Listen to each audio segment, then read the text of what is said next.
I can read and write. I taught myself. It wasn't a boast, just a very sad statement of fact. Ari Hershokwitz telling me about the poor secular education he received at a Hasidic yeshiva in Williamsburg, Brooklyn. I left school when I was 18, after I was 18, and I do not have a high school diploma or even the knowledge that a high school diploma comes with. Hershkowitz decided to pursue a more secular lifestyle.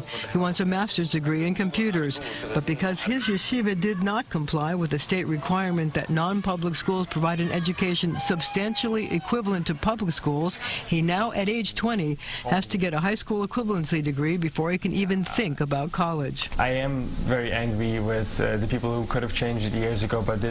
We need the school system to look entirely different in the coming years. That is the mission I will be most focused on. That will be the issue I put my greatest passion and energy into. Among those who could have changed things, Mayor de Blasio, the man who says he has a passion for education, and schools chancellor Carmen Farina. Over 2 years ago, a group called Young Advocates for Fair Education filed a complaint with the city, charging that at least 39 yeshivas did not meet the bare minimum teaching requirements for English, math, and other state-mandated subjects, even though they received tens of millions of taxpayer dollars. Naftali Moster, executive director of the group, is also a victim of poor secular education. In elementary school and some of middle school, we received approximately 90 minutes of secular education. In high school, we got no secular education at all. The negative attitude towards secular education dramatically depicted in the documentary One of Us, a Hasidic mother showing her second-grade son's workbook. All the pictures of girls are blocked out. How did my son circle this answer, Sally Trips? How did he know which was which? Moster says he doesn't understand Mayor de Blasio's reluctance to enforce the law. Every other law is being enforced, right? Speed limits are enforced.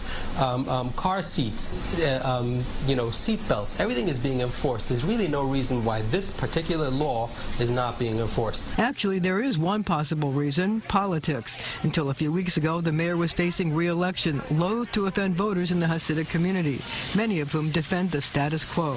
But the real question is why the Department of Education has failed to act.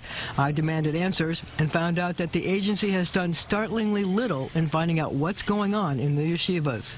We have visited 6 schools in the last 2 years, correct? And is that, it doesn't seem like that's really aggressive. It's like not even like one a month.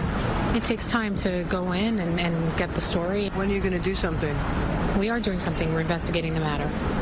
But no action has been taken. In the meantime, more and more kids are going without an education.